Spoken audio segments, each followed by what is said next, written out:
I stopped having S*X with my wife unless she was sober, and now we're stuck in a loveless, roommate-like marriage, unsure of our future. After years of trying to save my marriage, I hit a breaking point. My wife, Lisa, had fallen deeper into alcohol addiction, and I was drowning in a relationship that no longer felt real. The physical and emotional distance grew until I couldn't pretend anymore. But the hardest part was yet to come, the moment I had to choose whether to walk away from everything I knew. Watch as I share the raw, unfiltered reality of our crumbling marriage, and the decision that changed everything.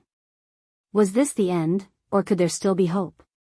It was January 19, 2020. A cold Saturday evening, the kind where the chill in the air lingers long after the sun has set. I was sitting on the couch, scrolling mindlessly through my phone, when I heard the familiar sound of Lisa stumbling through the front door. I glanced at the clock, 11:15 p.m. The sound of her heels clicking against the hardwood floor echoed through the quiet apartment.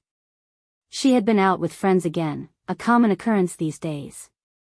I could already smell it, the faint odor of alcohol, mixed with a hint of perfume that didn't quite mask the stench of her evening out. I was 35 at the time, and Lisa was 34. We had been together for 10 years, married for 6. Our relationship had always felt solid, comfortable, predictable.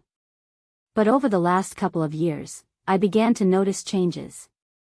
Small things at first, Lisa drinking more wine at dinner, then more cocktails after dinner, and soon, starting her evenings with a drink, just to relax. At first, I didn't think much of it. She was just unwinding, right? But as the months went by, the pattern became clearer, and the problem began to grow. By the time we hit year 8 of our marriage, things had escalated. She no longer just had a glass of wine, it was bottles. She'd get tipsy by the time dinner was over and be completely drunk by the time the night ended. I tried to brush it off, tried to convince myself that it was just her way of dealing with stress, but deep down, I knew something wasn't right. On that Saturday evening in January, I knew something had to change. Lisa had come home later than usual, swaying slightly as she entered the living room. She flashed me a smile that was more vacant than genuine, a smile that had become all too familiar. "Hey, babe," she slurred, dropping her purse onto the couch and collapsing beside me. "I had so much fun tonight. You should have come." I didn't respond immediately, but I could feel my irritation growing. The smell of liquor on her breath was overwhelming, and as she leaned in to kiss me, I recoiled slightly. The kiss was wet, sloppy, nothing like the kisses we used to share. I could tell she was barely aware of what was going on, her eyes unfocused, her movements uncoordinated. We had been here before, but tonight felt different. Maybe it was the accumulation of months of this behavior, or maybe it was just that I had finally had enough, but something snapped inside me. I turned to her, my voice calm but firm. "Lisa, I can't do this anymore.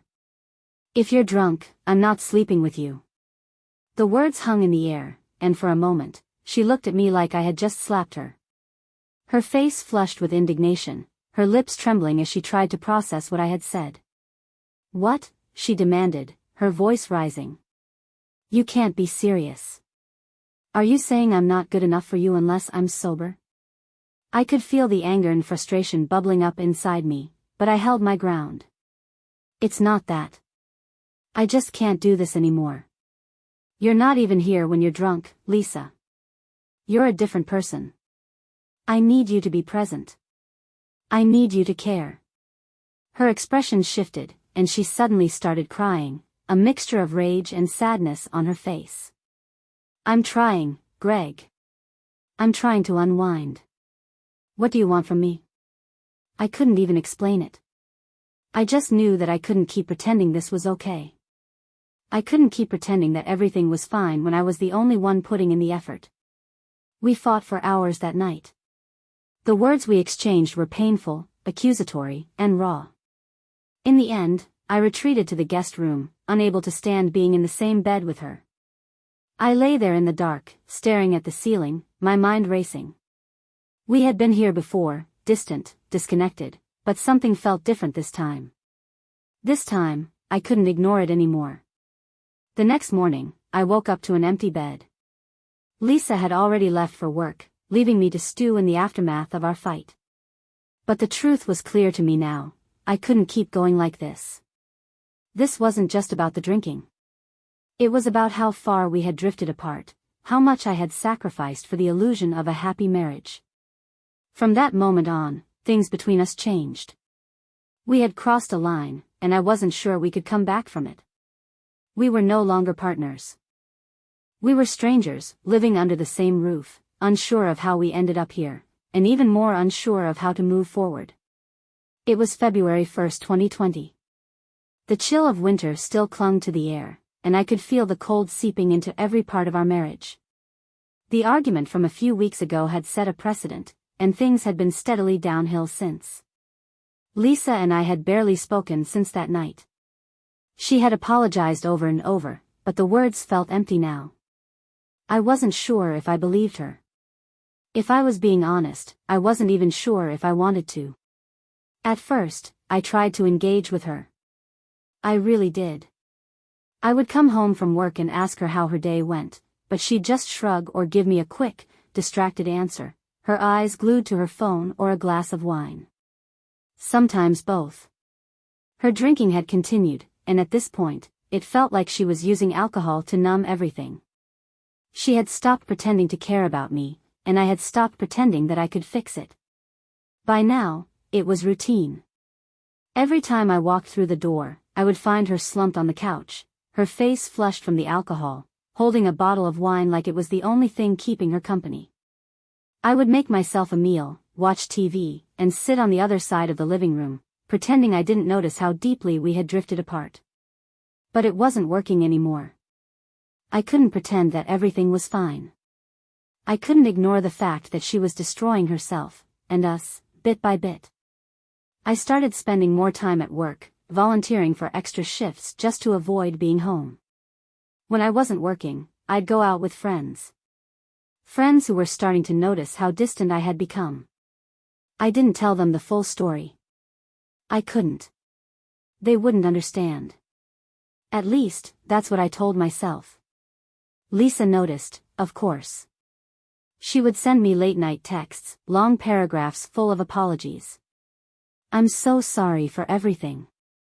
I want to fix things. Please don't leave me. The first couple of times, I responded, but soon, the words felt like nothing more than empty promises. I could read the desperation in her texts, but it was always followed by a, but, the next drink, the next round with friends, the next escape. I knew she wasn't truly ready to fix anything.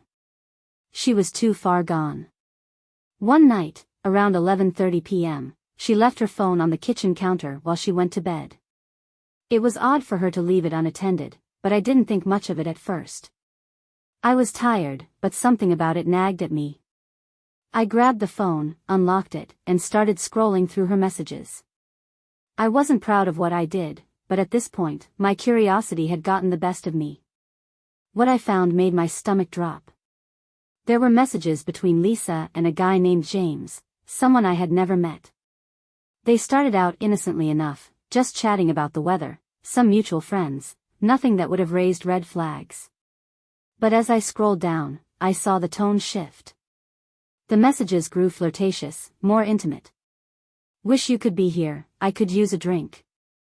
Maybe more than that, one message said, followed by a winking emoji. I froze. My heart started pounding in my chest, and I felt a sick feeling rise in my throat. Was she cheating on me? Or was this just another way for her to escape, to find someone who would give her the attention she craved without asking questions? I didn't know. I didn't want to know. But the reality of it hit me hard. It wasn't just her drinking that was the problem. She had checked out of this marriage in every way imaginable, emotionally and now, possibly, physically. I wasn't even sure if I cared anymore. What did it matter if she was texting other guys? We were already living like roommates. I was barely present in her life, and she was certainly no longer a part of mine. I put the phone back down and walked to the bedroom, my mind racing. I didn't confront her about it. I couldn't bring myself to. At this point, it felt like there was nothing left to fight for. I felt like a stranger in my own life, trapped in a marriage that was suffocating me from the inside out. The silence between us stretched out like a void, and neither of us seemed willing to fill it anymore. The future didn't seem real to me, just a distant blur I couldn't even begin to navigate. I had no answers, and I wasn't sure I was ready to look for them. Not yet. By March 2020, the signs had become undeniable. Lisa's drinking wasn't just a problem anymore, it had escalated into a full-blown crisis. I had tried everything, talking to her, offering my support, even keeping an eye on the alcohol at home, but nothing worked. It was as if we were living in two different realities. I was trying to hold on to what was left of our marriage, but she was slowly slipping away into a fog of alcohol. It was a Friday night, March 13th, when everything hit a new low. I was sitting in the living room, scrolling through emails, when I heard the door slam shut. The clock on the wall showed 1:45 a.m. I had been expecting Lisa, but she was usually home by midnight. When the door creaked open, I could smell it instantly, the sour, pungent scent of cheap vodka mixed with the heavy scent of cigarette smoke. She stumbled into the hallway, clearly struggling to keep her balance. "Where have you been?" I asked, trying to keep my voice calm, though my stomach was in knots. "None of your business," she snapped, her words slurred, her eyes bloodshot. She didn't even meet my gaze as she walked past me and collapsed onto the couch. I could see the flush of alcohol in her cheeks, her mascara smeared halfway down her face. She was barely coherent, fumbling with the buttons of her jacket as though she was too drunk to understand where she was or what she was doing. I stood there, frozen. This wasn't the woman I had married. The woman I married was smart, ambitious, and had a fire about her. The woman who sat on that couch, barely able to keep her head up, was a stranger. It felt like I was watching a version of her that was disintegrating right before my eyes. "Lisa," I started again, trying to reason with her. "We need to talk about this. You're spiraling. This is not you." She didn't respond. Her eyes fluttered shut, and she began to mumble something incomprehensible, her words blending together. It felt like I was speaking to a wall, like nothing I said could break through her alcohol-induced haze. The pain inside me grew, but I didn't know what else to do. I felt utterly powerless. I spent the rest of the night lying awake, staring at the ceiling, unable to shake the image of her slouched on the couch. The next morning, I woke up to find her still passed out, the faint smell of alcohol still clinging to the air. Her clothes were still on, her makeup smeared across her face, and her body was rigid in an unnatural way, like she had given up on even pretending to care. I stood in the doorway of the living room, feeling something I couldn't quite define. It wasn't anger anymore, it wasn't even frustration. It was just emptiness. I looked at the woman I had once loved, and I couldn't even recognize her anymore. Where was the woman I had met all those years ago? The one who was vibrant and alive? She was gone. And I wasn't sure if she would ever come back. That day, I decided to take a break. I needed space to clear my head, to think, to breathe. I called a friend of mine, Dave, who lived about 30 minutes away, and told him I was coming over. He didn't ask questions, he just said, "Come on over, man. We'll figure it out." I spent the afternoon at Dave's house, trying to forget about everything, trying to push the nagging guilt away. But no matter how hard I tried, it didn't work. Lisa's face, the way she looked at me when I tried to talk to her, haunted me. But I also knew that something had to change. I couldn't keep living like this. When I came back to our apartment that evening, I walked through the door and immediately noticed something was different. There was a suitcase by the door, packed and ready to go. Lisa was standing there, looking at me with tired eyes. "I'm going to stay with my mom for a while," she said, her voice shaky but firm. "You clearly don't want me here anymore." I didn't say anything. I stood there, feeling a tightness in my chest. She was leaving. And for the first time in a long time, I felt a strange mix of relief and fear. Relief because I wouldn't have to watch her destroy herself anymore. But fear because this was the end. I wasn't sure if I was ready for this kind of finality. She walked past me, carrying the suitcase with her, and I didn't stop her. I just watched her leave. When the door clicked shut behind her, I stood there for a moment, feeling like I was drowning in an ocean of silence. The emptiness that followed her departure was suffocating. I thought I would feel relief, but all I felt was a profound sadness, an emptiness I couldn't shake. She was gone. And so was the life we used to have. It was March 24, 2020. Exactly 2 weeks had passed since Lisa left for her mom's house. The apartment had been strangely quiet. I got used to the silence, and in a way, I found comfort in it. For the first time in months, I was able to breathe without the weight of her drinking looming over me. I began to see things more clearly, what I wanted, what I needed, and what I couldn't keep tolerating. But that night, everything changed again. Lisa walked through the door around 8 p.m., her presence immediately felt in the way the air shifted in the room. It wasn't like the usual chaotic, slurred entries I was used to. No, tonight she was calm. She wasn't wearing the same old mask of drunkenness. There was something different about her, something I couldn't quite put my finger on. "Hey," she said softly, standing in the doorway. I could see the hesitation in her eyes. She looked tired, but it was a tiredness that didn't come from drinking, just from exhaustion, maybe.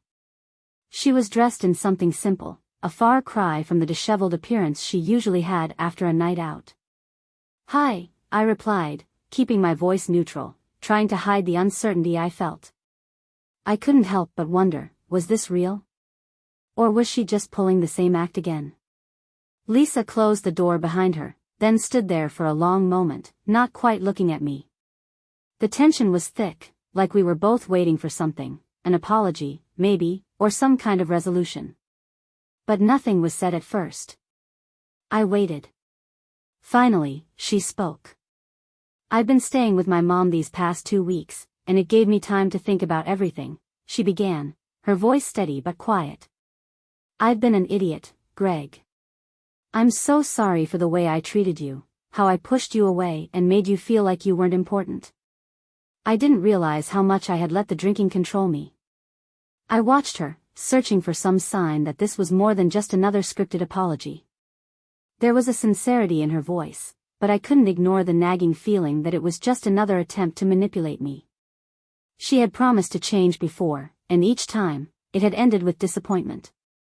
"I'm going to cut back on drinking," she continued, almost pleading now. "I really want to make things right. I want us to be okay again." I didn't respond right away.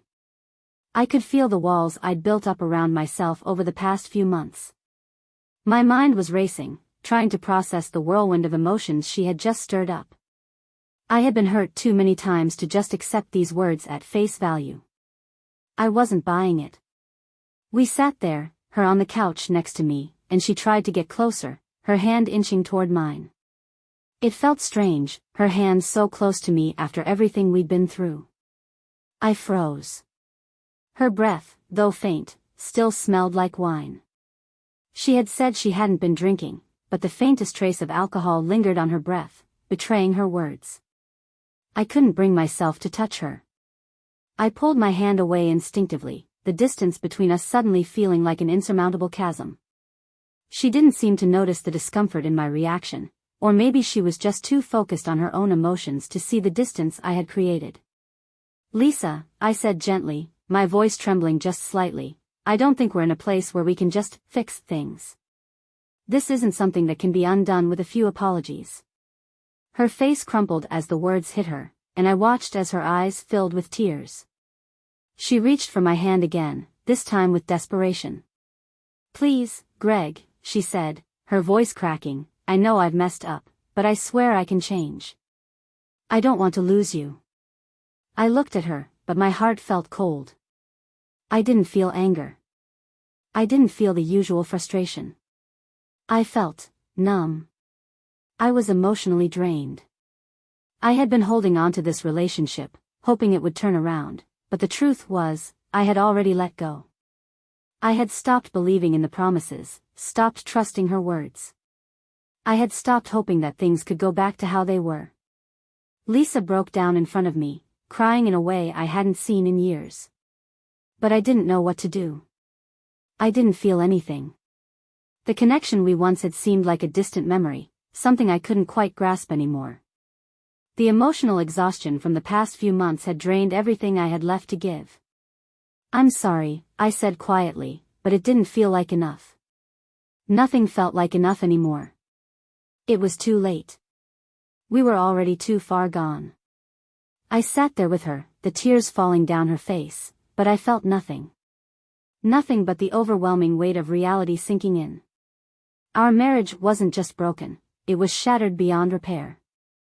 I didn't know how to fix it anymore, and I didn't know if I even wanted to. By the time April 2020 rolled around, the cold reality of our situation had set in with undeniable clarity. The tension between Lisa and I reached a breaking point. There was no more fighting, no more drama, just this unbearable silence that hung over everything. I could almost hear the weight of it in the stillness of our apartment.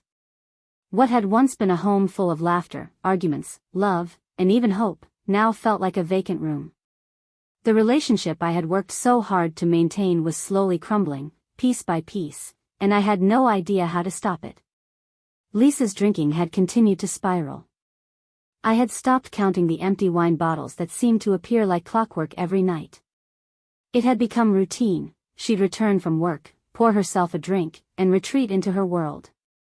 Sometimes she'd stay on the couch, sometimes she'd stumble into the bedroom, but each time it was the same, slurred words, a foggy gaze, and the same tired promises that she was cutting back. But nothing ever changed. By now, it felt like we were strangers sharing a roof. Gone were the days of long talks about our dreams, plans for the future, or even simple conversations about our days. Instead, we exchanged pleasantries, small talk about bills or the weather, and that was it. When I came home from work, she'd be in the living room, sometimes with a bottle in hand, sometimes just zoning out in front of the TV. We didn't argue anymore, there was no energy left for that. I'd walk into the apartment, give a quick, "Hey," and she'd reply with a "Hi" that barely registered as a greeting. The physical intimacy?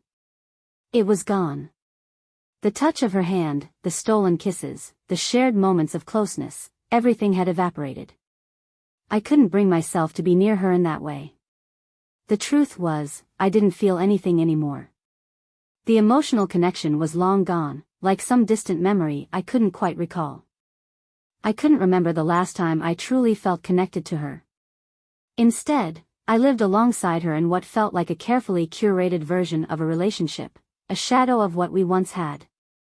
I was suffocating in this shared space with a woman who had become a stranger, and I had no idea how to breathe again. I realized then that we were just roommates. Nothing more. No spark, no love, just two people existing together in a house that no longer felt like home. In the middle of this emotional paralysis, I started seeing a therapist. It wasn't something I'd ever considered before, but the weight of the situation had become unbearable. I had no idea what to do, how to feel, or how to even get out of this cycle. The therapist told me I was in a classic codependency loop. I was enabling Lisa's behavior by staying with her, even though I was miserable. It wasn't just her drinking that was the issue. It was the fact that I had become so intertwined in her dysfunction that I didn't know how to separate myself from it.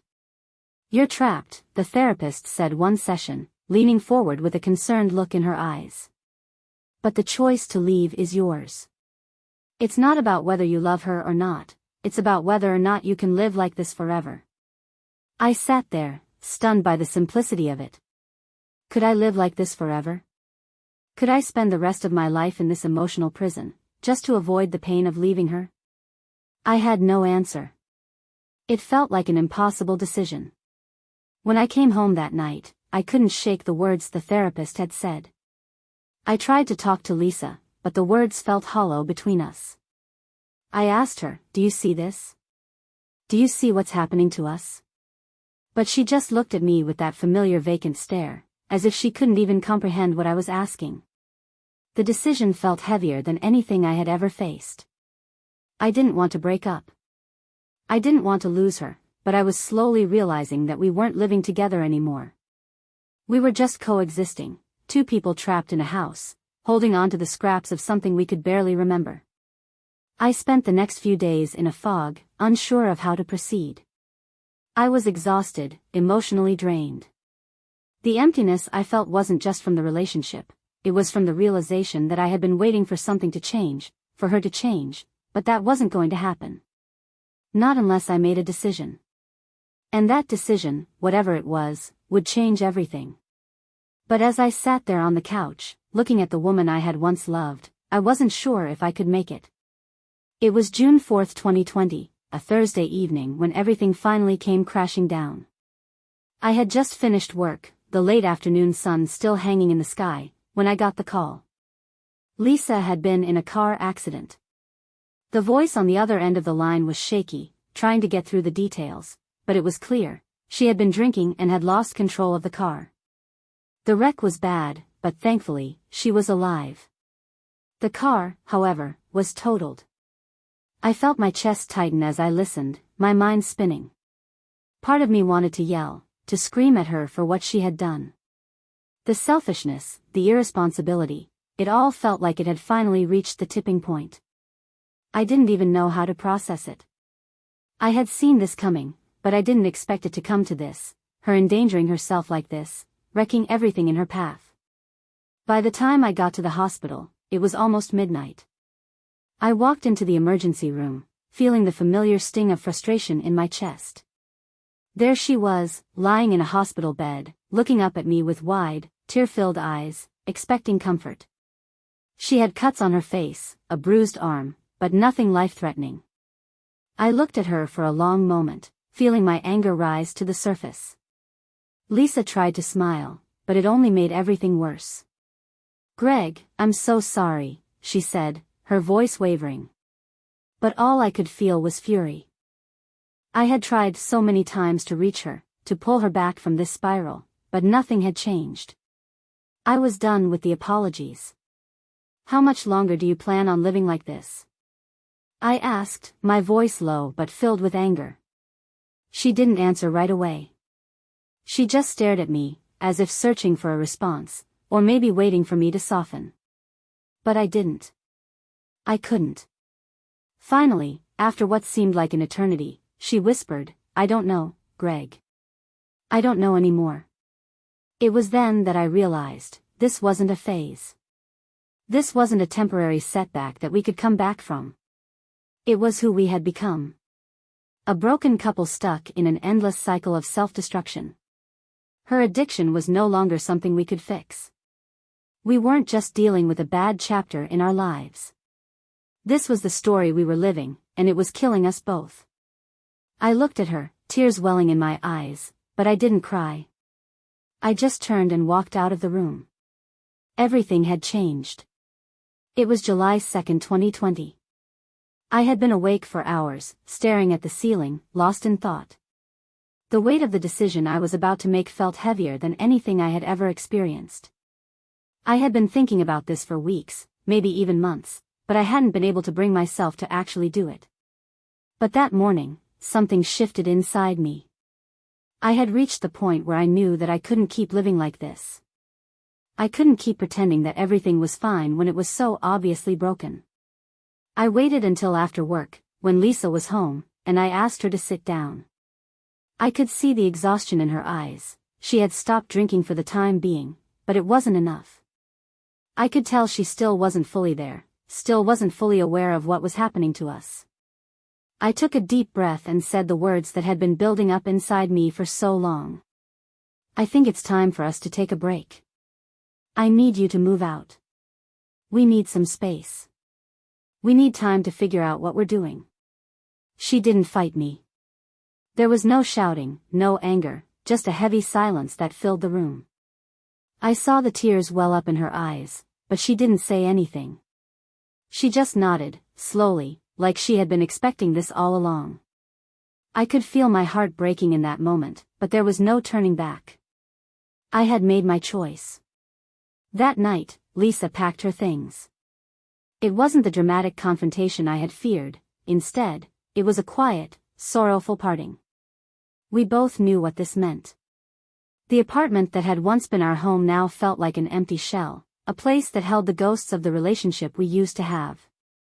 She left with her suitcase, and I stayed behind, feeling the weight of the decision settle in. The first few days after she left were, oddly enough, a relief. I could finally breathe again. I could think clearly for the first time in months, without the constant stress of wondering if she was going to drink again or if we were going to have another fight. I didn't feel sad or lonely. I didn't miss her. I didn't even feel heartbroken. I felt free. It was a strange sensation, one that made me question everything I had been holding on to.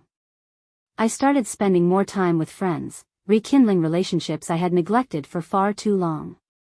I went back to the gym, started eating healthier, and for the first time in years, I felt like I was taking care of myself. I wasn't living for someone else anymore. I was living for me. The weight of responsibility that had weighed me down for so long seemed to lift off my shoulders, and I began to realize just how much of myself I had lost while trying to save a relationship that was already beyond repair. But as the days passed, something began to gnaw at me. A quiet voice in the back of my mind kept asking, "Is this the right decision?" There were moments of doubt, moments when I wondered if I had acted too hastily. Was there still a chance for us? Could we fix what was broken? But as much as I tried to ignore it, the truth was clear: I didn't miss her. I didn't want to go back to the way things were. Now, it's September 2020. I've been living alone for over 2 months. Lisa has stopped drinking, for now, and we've exchanged a few texts, but nothing has changed between us. The apartment feels different now, empty in a way that makes me wonder if we'll ever be able to fill it with the warmth we once had. I'm 36 now, and I feel like I'm standing at a crossroads. I've had time to think, time to reflect on everything that's happened. I don't know what the future holds, and the uncertainty is both terrifying and freeing. The decision to separate felt like the right choice at the time, but now I'm not sure where to go from here. Do I give her another chance? Do I try to fix what's broken, even though the damage feels irreparable?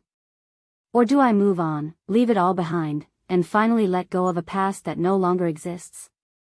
There are days when I think about Lisa, about what we had and what we lost. But most days, I don't think about her at all. The more time passes, the more I realize that I'm not the same person I was when we were together. I've changed. And I'm not sure I want to go back to the life I had before. The truth is, I don't know what the future holds. But I do know one thing: I can't go back to the way things were. Whatever happens, I've already made my choice. The question now is, what's next?